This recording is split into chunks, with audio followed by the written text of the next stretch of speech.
Okay, the first problem that I assigned for review was in Chapter 5. This is problem 19.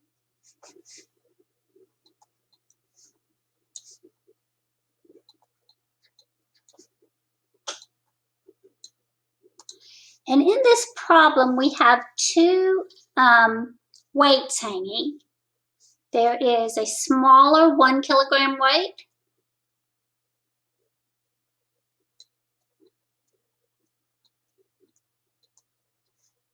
and below that there is a heavier 3 kilogram weight.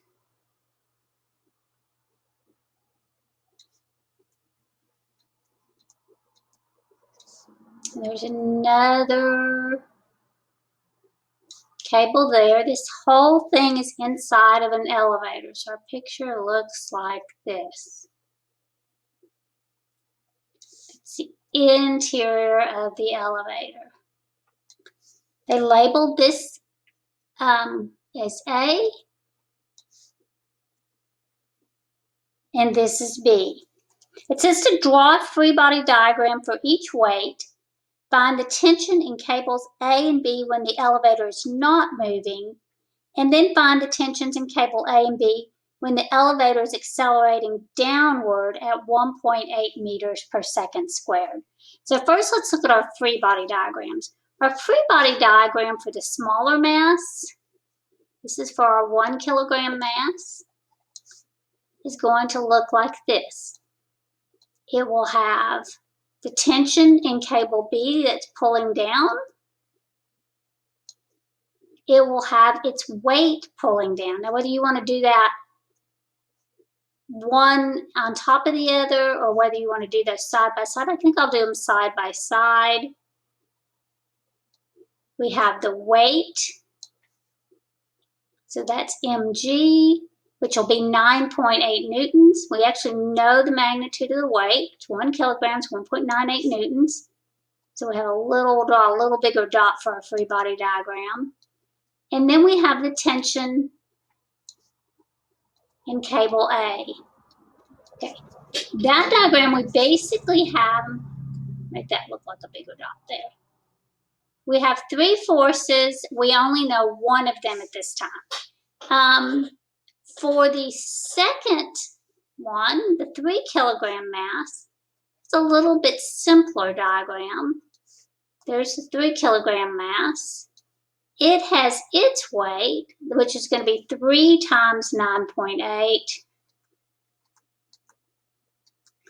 which of course is going to be 29.4 newtons. And it has tension B pulling up.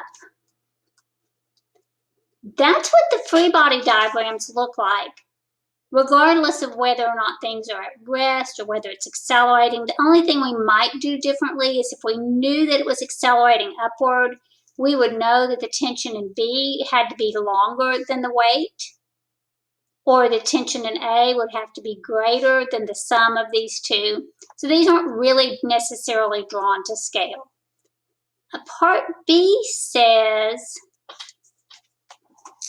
find the tensions when the elevator is not moving. Okay, when the elevator is not moving, or even if it was moving at a constant velocity, either way, we know that the net force is equal to 0. That means all of our forces are balanced. That immediately tells us that the tension in cable B has to be 29.4 newtons. Because the 3 kilogram mass is at rest, then the two forces pulling on the 3 kilogram mass must be equal. Now that we know the tension in cable B, it'll be much easier to find the tension in cable A. It will be that the tension in cable A must equal the weight, which is the 9.8 newtons, plus tension in cable B, which is 29.4 newtons. If I add that up,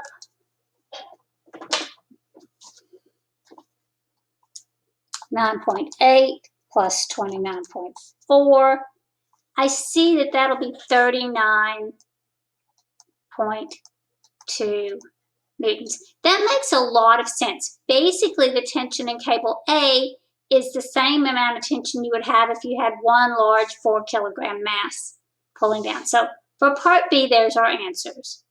Tension in B, and there's our tension in A. Part C says, find the tension in cables A and B when the elevator is accelerating downward at 1.8 meters per second squared. If it's accelerating downward, then we know that the net force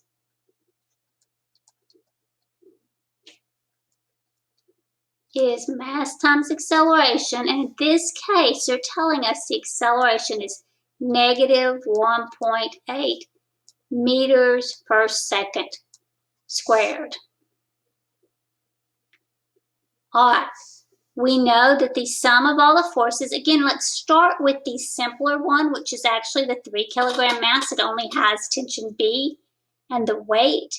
In this case, tension B obviously is less than the weight because the acceleration is down, but let's just do the net force. The net force is the tension in B minus 29.4. That equals the mass, which is 3 kilograms, times negative 1.8 meters per second squared. So in this case, the tension in B that's going to be negative 5.4 plus 29.4. And we find out that the tension in cable B comes out to be an even 24.0 newtons. Notice that's less. When it was moving at a constant speed, the tension of B was 29.4. But if it's accelerating downward, it makes sense that this tension is less than the weight. So there's our first answer for part C. Now let's move over to the other one. We have the same situation. The net force equals mass times acceleration.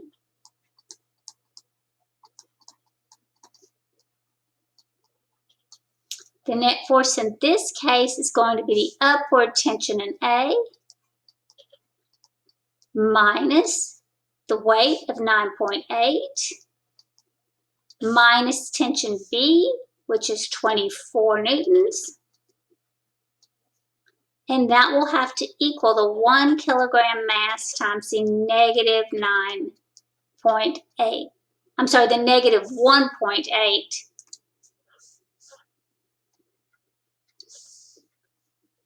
The acceleration was negative 1.8 meters per second squared. So here's our net force. Here's the sum of all the forces that are acting on it. Again, obviously this is going to have less than it did before, so I expect it to be less than 39.2 this time. So tension A is going to be equal to, well, this is minus 33.8 equals negative 1.8.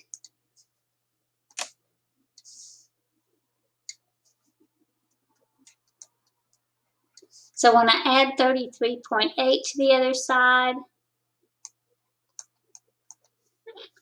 that's going to be 32 exactly.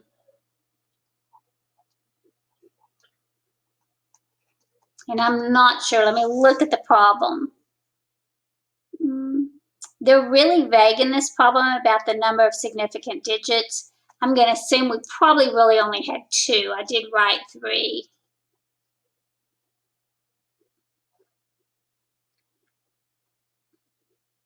Okay, so there's problem number 19. So moving on. The second problem that I suggested that you might look at is problem 24. Um,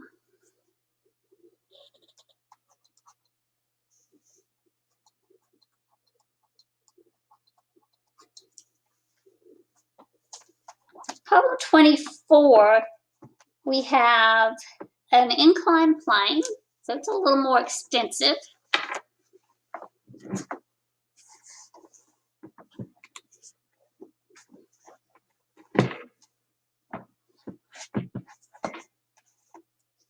Let's see.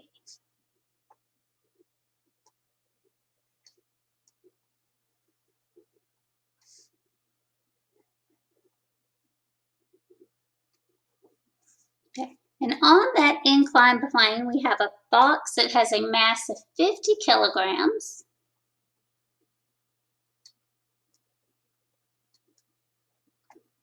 It's connected to a pulley.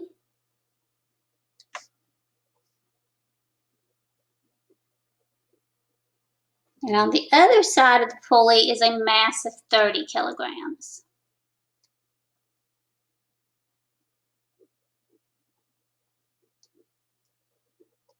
Now the diagram actually does give us 3 significant digits. This is a 30-degree angle. All right, it says 2 boxes are connected by a light string that passes over a light frictionless pulley. One box rests on a frictionless ramp that rises at 30 degrees above the horizontal. The system is released from rest. Make a free body diagram of each box. Which way will the 50-kilogram box move, up the plane or down the plane? Or will it even move at all? Show why or why not, and find the acceleration of each box. All right, so step A, it says, is to make a free body diagram for each. And that's really where you always want to start on these problems. We look at the 50-kilogram mass.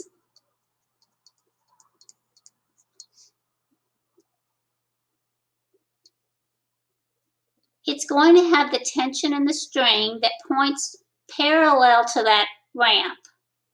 So there's our tension. It's going to have a normal force that is perpendicular to the ramp. Those will be right angles. And then we'll have this weight. Okay, that's mg, or 50 times 9.8. So it's its weight. If I do 50 times 9.8, it's going to be 490 newtons. So our weight down here is 490 newtons. That is the correct free body diagram. When you draw a free body diagram, you should always draw it in the direction things are actually happening. Now, we're going to need the components of the weight, so we might go back and add those in afterwards, but that's the free body diagram. For the 30 kilogram, the free body diagram is a little simpler. It has its weight, which is going to be 30 times 9.8. That's 294 newtons. And it has the tension pulling upward. Now, we don't know whether the tension is more or less than 294 newtons yet.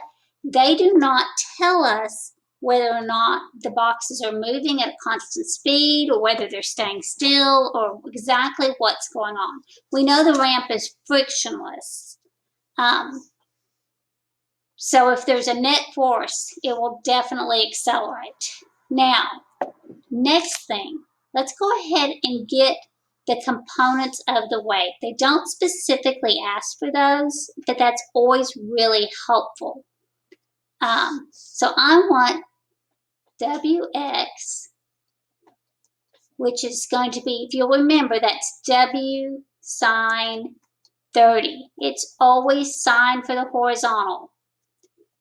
So 490 sine 30.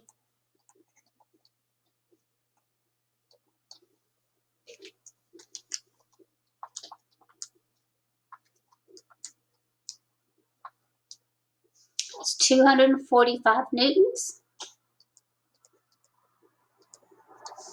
And Wy is 490 cosine 30.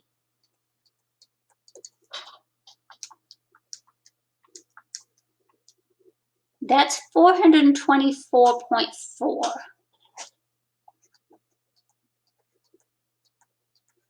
Okay. It might be helpful at this point to say, okay, so what do those look like? We draw those in. Instead of W, we can replace W with Wy, which is 424.4.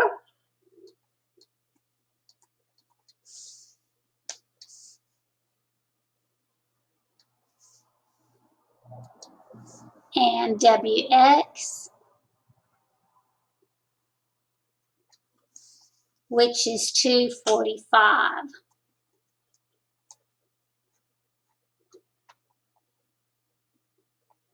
All right. This is essentially a system of two equations and two unknowns.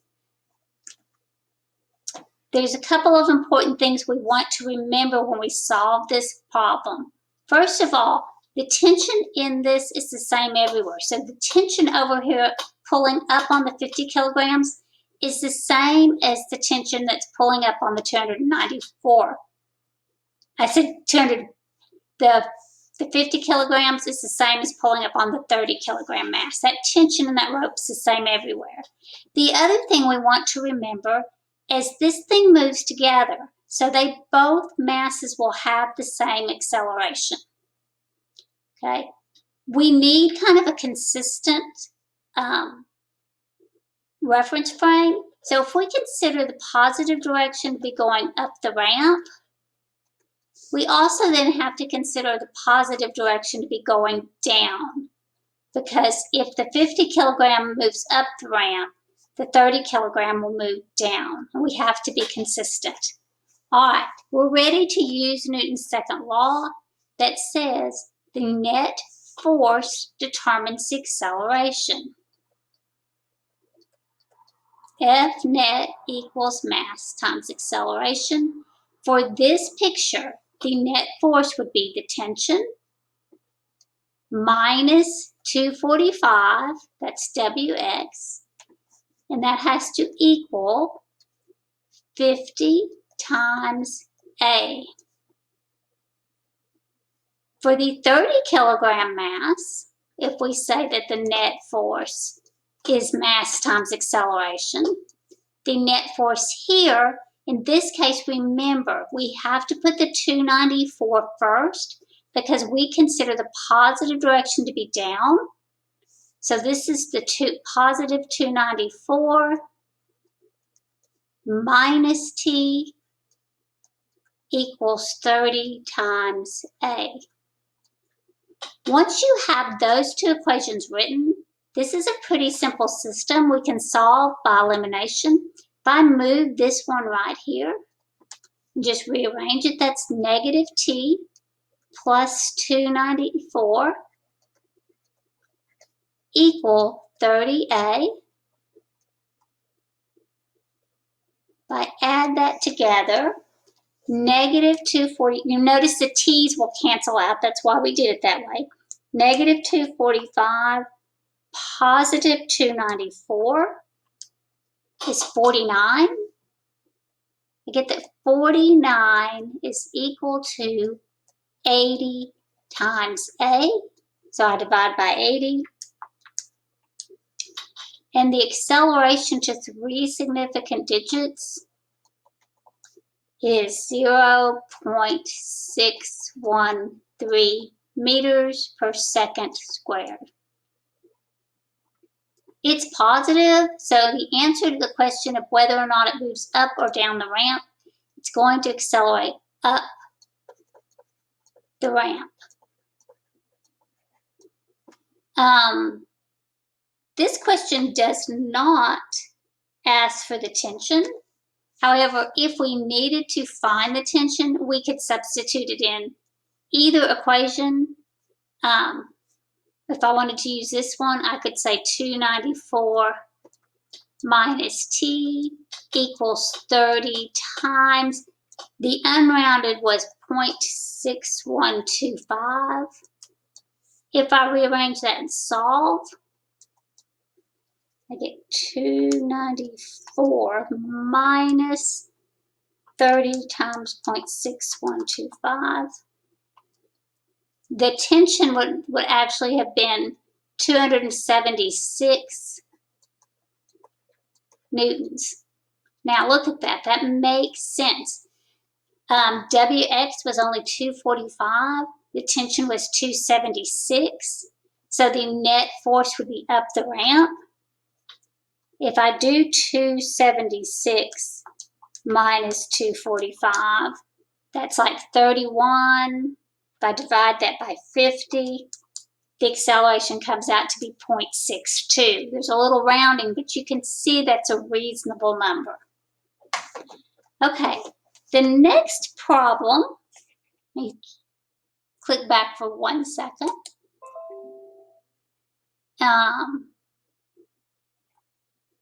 Is out of chapter 7. We're going to look at 44 and 48.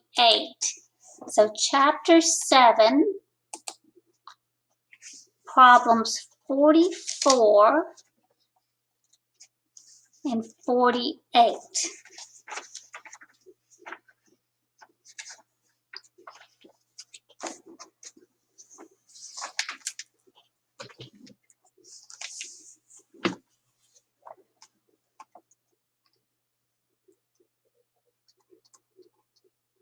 So in problem 44, we says a 1.5 kilogram box moves back and forth on a horizontal frictionless surface between two different springs as shown. So here's our picture. They have a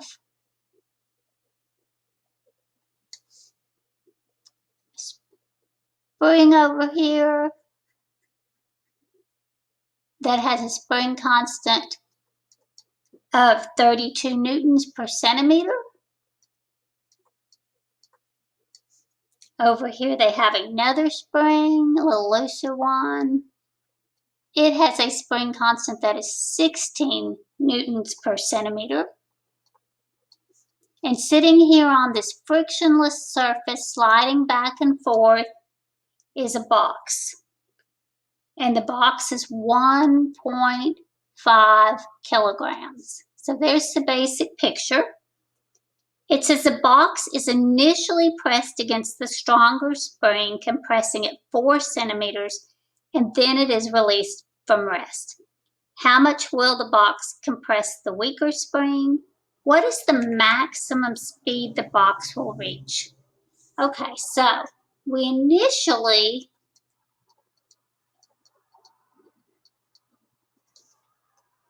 compress the stronger spring.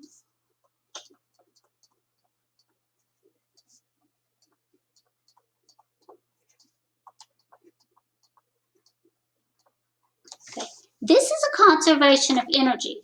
We need to remember, if we're going to work with conservation of energy, that if you have a spring constant that is 32 newtons per centimeter, that is going to be 3,200 newtons per meter. The other one's going to be 1,600 newtons per meter. And of course, initially it says the stronger spring, which is the 3,200, was compressed 4 centimeters. We're storing a certain amount of energy in this system. So the energy, the initial energy, was all elastic, and it was given by 1/2 kx squared, because that's how elastic energy is.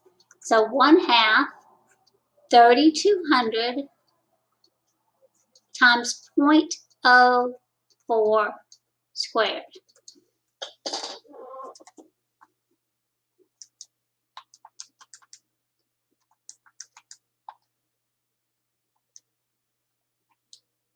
That came out to be 2.56 joules.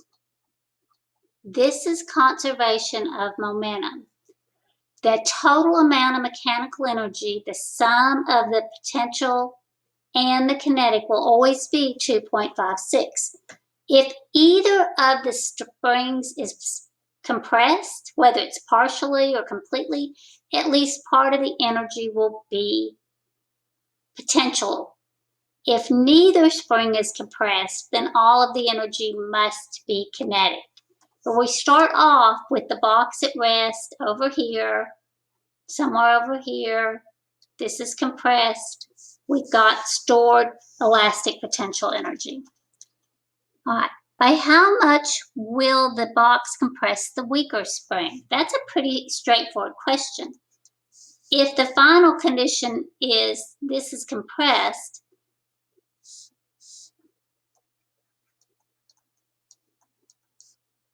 again, all of the energy will be elastic potential energy. We have the 2.56 joules at the beginning, and the final kinetic energy is 1/2 1600 x squared. If we solve that,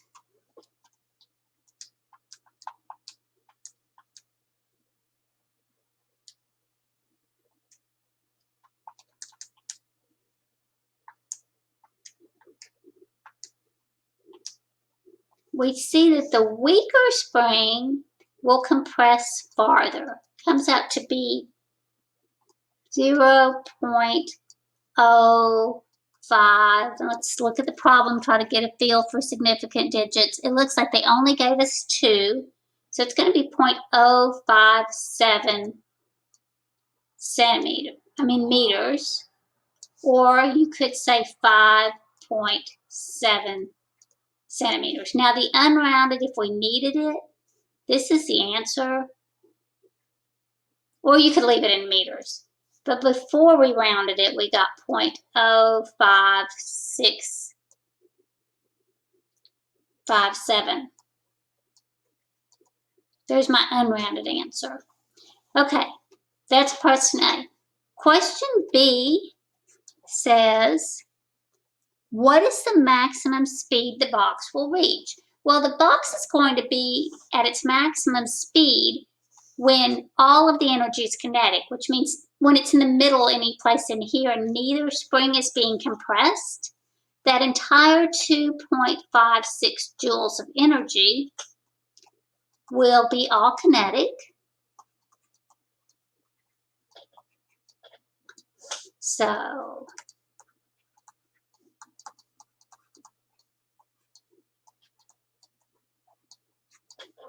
we just have to solve for that maximum speed.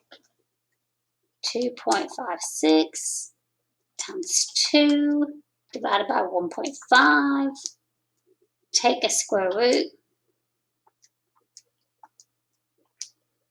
And I get that the maximum speed to 2 significant digits is about 1.8 meters per second.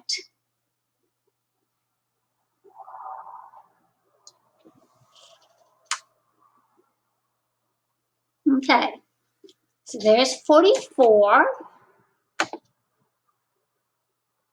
Our next problem, still in chapter 7, is going to be problem 48.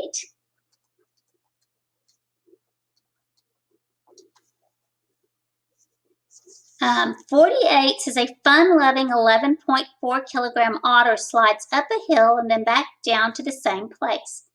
If she starts up at 5.75 meters per second and returns at 3.75 meters per second, how much mechanical energy did she lose on the hill and what happened to it? Oh, well, that one's basically, here's the situation. Here's the hill. So we have an otter. I don't know if I can draw an otter. There's some kind of funny little thing. I can't draw an otter. I'll draw a hot dog with a smile. When it's going up, better yet, we know it's an otter, but we're going to draw it like it's a ball. when it's rolling up this hill, it says it starts out 5.75 meters per second.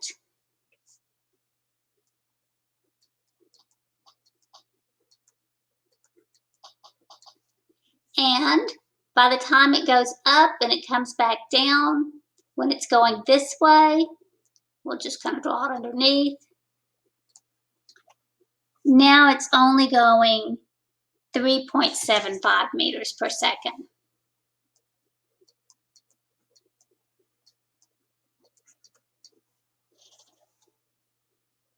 The auto weighed 11.4 kilograms. So the initial kinetic energy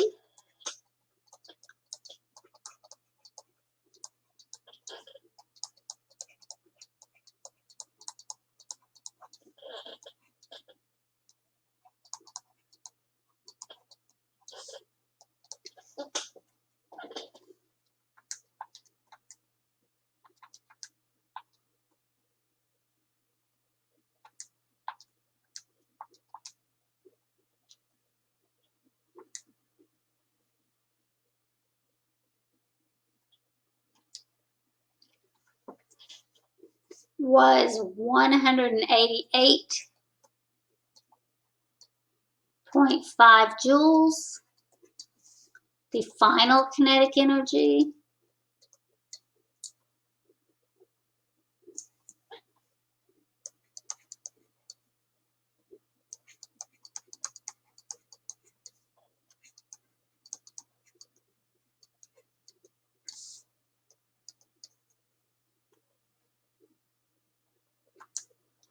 .5 times 11.4 times 3.75 squared was only about 80.2 joules.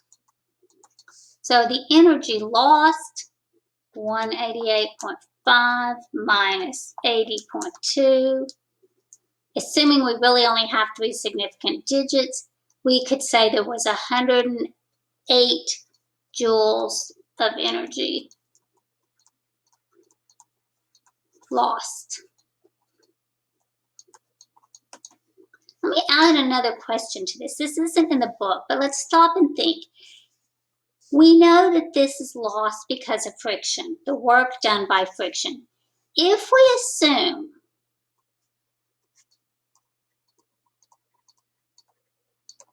that half of the energy, of the lost energy,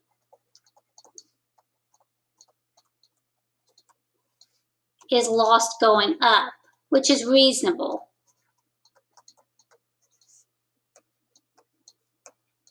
And half is lost coming down.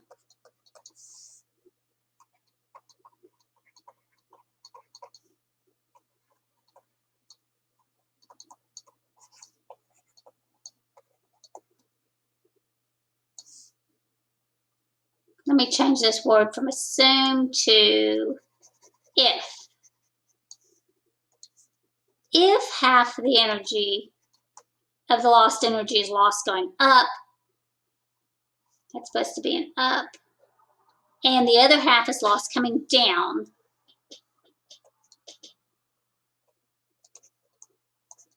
what was the otter's maximum height?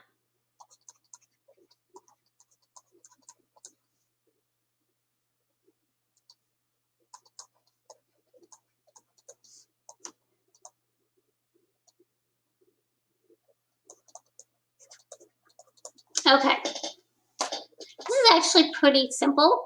It does involve conservation of energy with a non-conservative force. We know that the initial energy was all kinetic,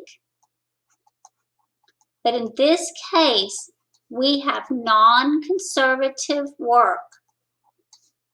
And that will equal, we're going to let our final position be up here now when it reaches its maximum height. The question wants to know basically is, how high is that?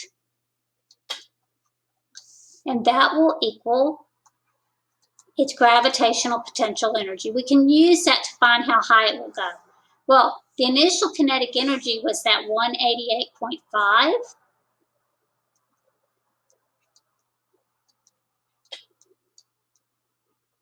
The non-conservative work, which was the work done by friction, would be a negative.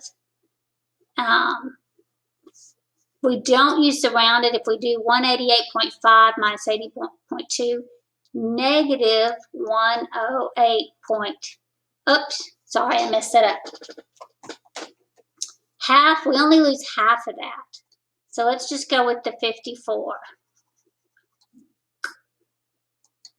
Half of the energy, that's going to be 54 joules lost going up.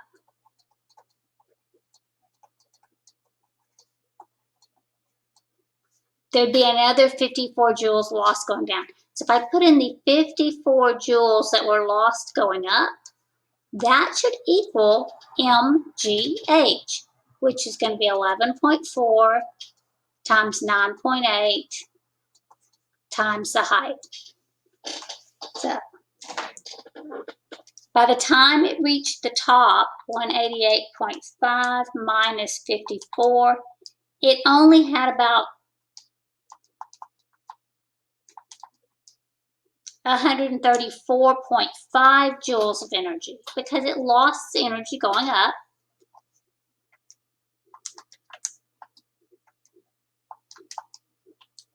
Which means it only rose to a height of about 1.2 meters. That just adds a little bit more to this idea of conservation of energy and the idea that when you're losing mechanical energy, it means you have some type of non-conservative work going on, probably work from friction.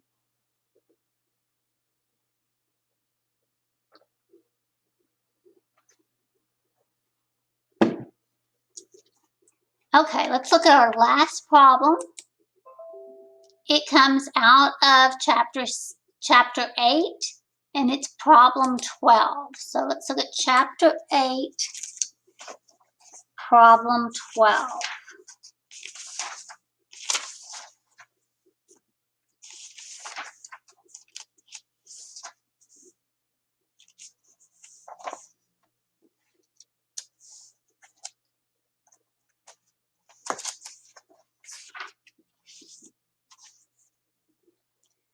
It says on a frictionless horizontal air table, puck A with mass 0.250 kilograms is moving to the right towards puck B with mass 0.350 kilograms, which is initially at rest.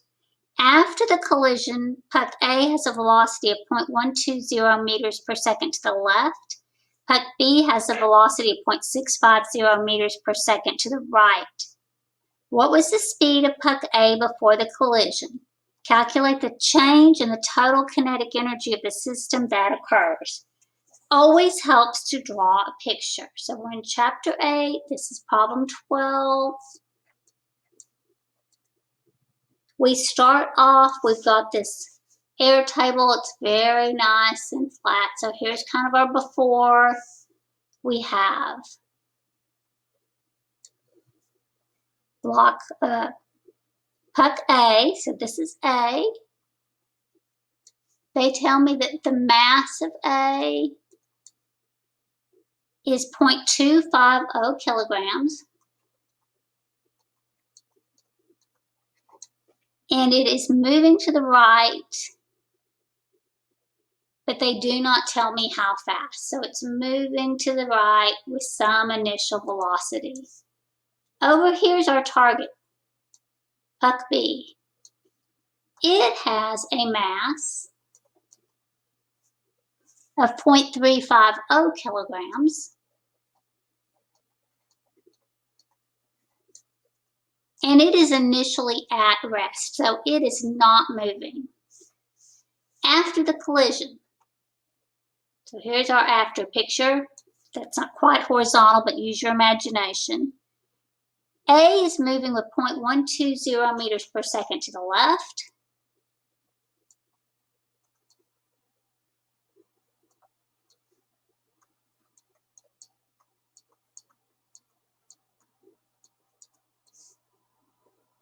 And B is moving at 0.650 meters per second to the right.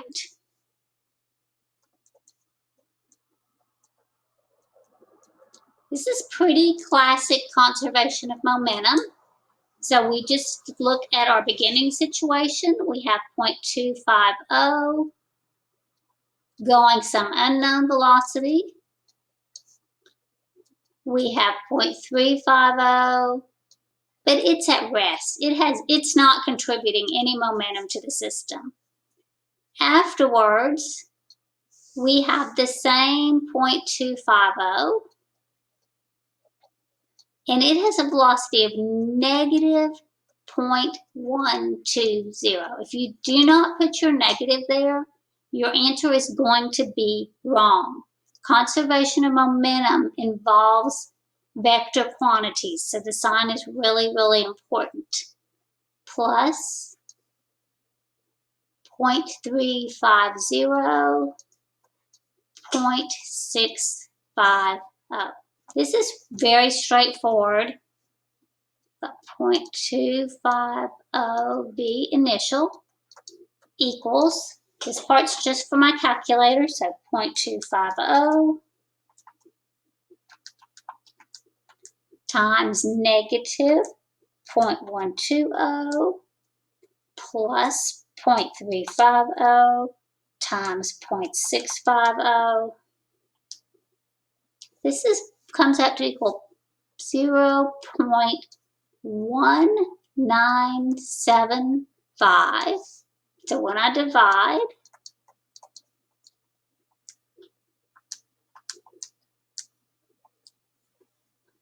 I get an initial velocity of 0.79. I'm going to double check that real quick.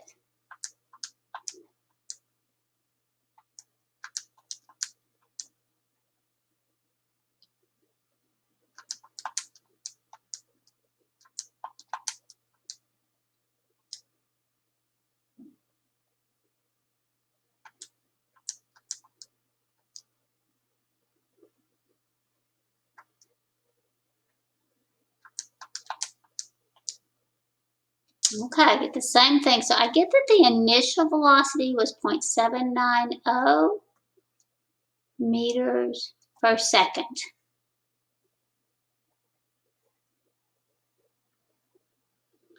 The initial kinetic energy, that's the energy of both of the balls before, was, since only the first one was moving,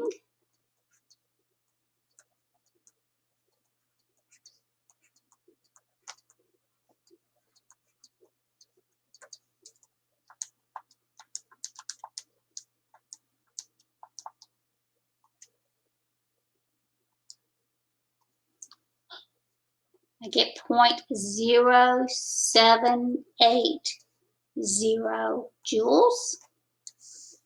The final, now I have both of them are moving, although certainly the first one, which is turned around, is going much more slowly.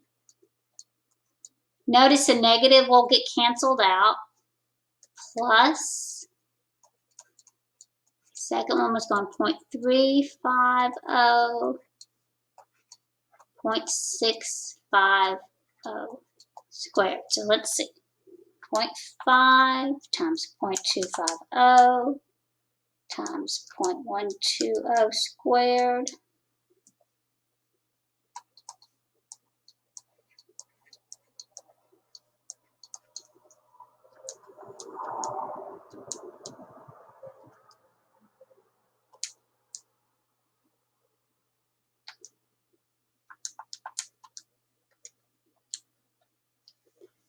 It comes out to be 0.031 I'm sorry, 0.0739.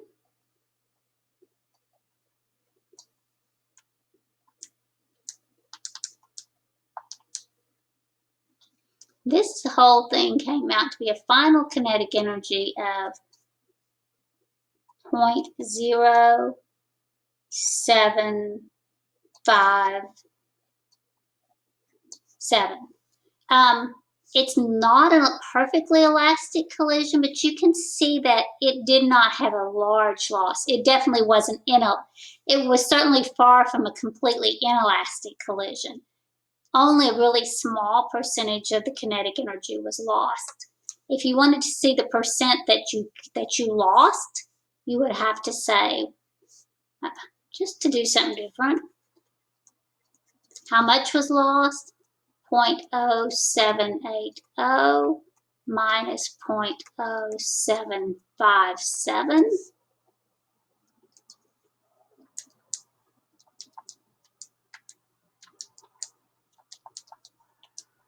So we lost about 0.0023 joules. If I wanted to see what percent that was of the original kinetic energy, I would do the 0.0023 over 0.0780 times 100%.